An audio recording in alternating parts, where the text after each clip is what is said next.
Hey everyone, welcome to my channel. And today, I'll be reading a multi-character exciter by Kaki Writes on Tumblr. So let's get into it. Kirishima. Kirishima is a heavy sleeper. He could probably sleep through anything and everything, and only increase with the charms. Especially when Katsuki would sometimes explode them when he was napping. Eventually, he grew numb to all noises.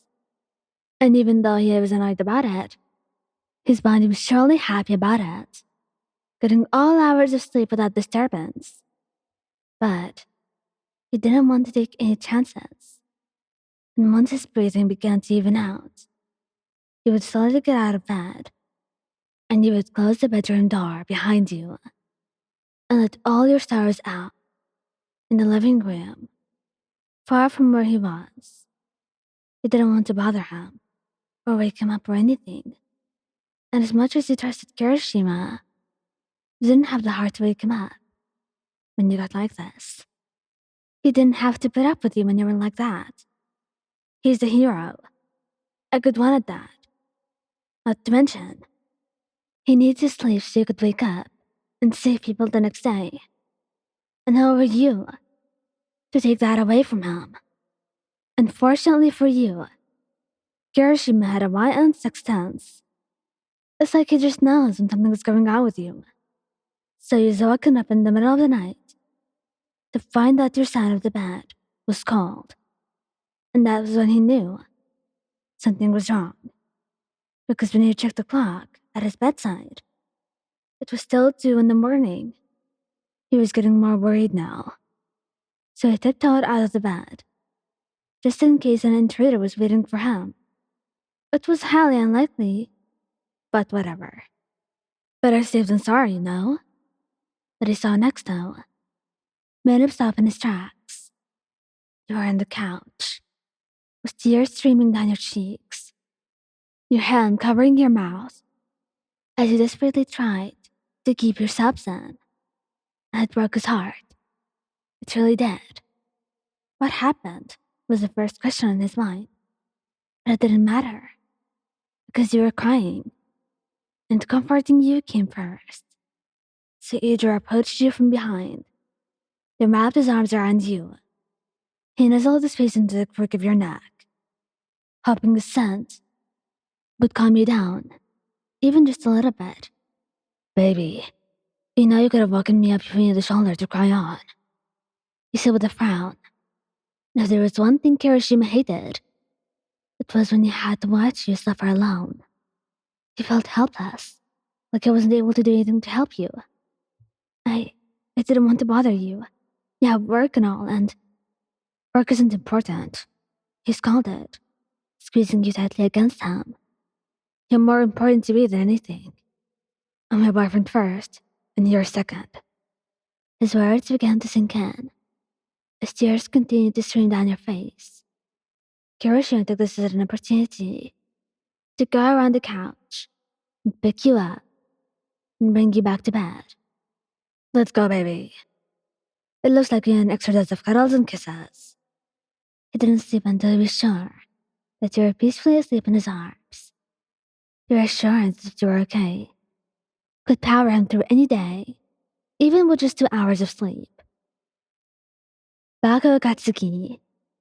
Even before his kidnapping, Bakugou was always a light sleeper. Like assume as a type of guy who would sleep early, then wake up in the middle of the night because of nightmares or sounds.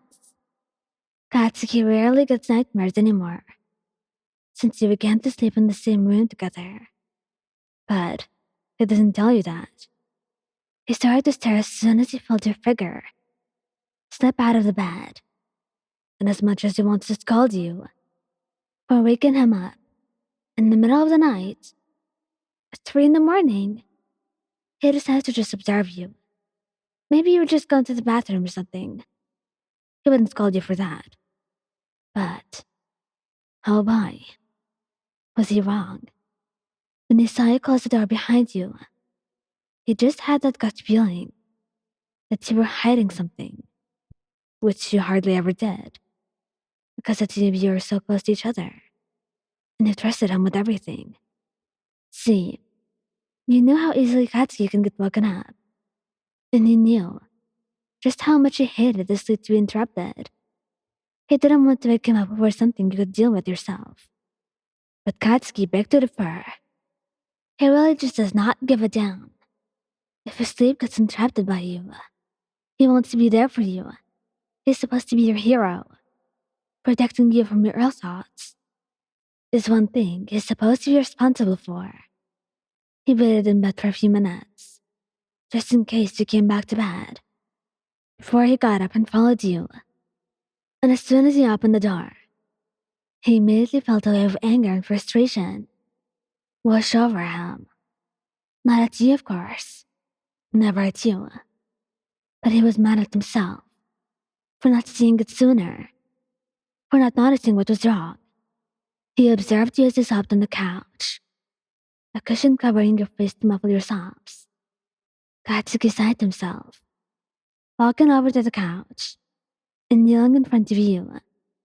He placed his hands on your thighs, hoping that his touch would help you ground yourself.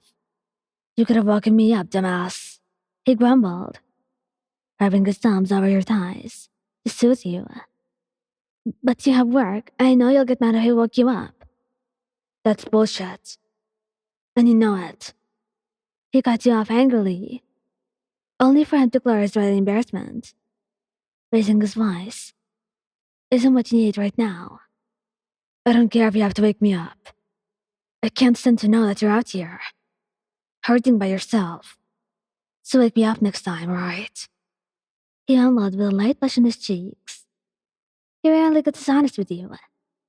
He nodded at his words, not trusting your voice. And then, Katsuki picked you up gently, bringing you back to the bed, and leaving small kisses on your forehead as he did so. You fell asleep as soon as Katsuki tucked you both under the covers, and wrapped his arms around you tightly. If your presence can deter Katsuki's nightmares, then he's confident that his presence would do the same for you. Thank you guys for listening. Don't forget to like, subscribe, and comment. I hope you enjoyed listening to this as much as I did making it. Anyway, goodbye.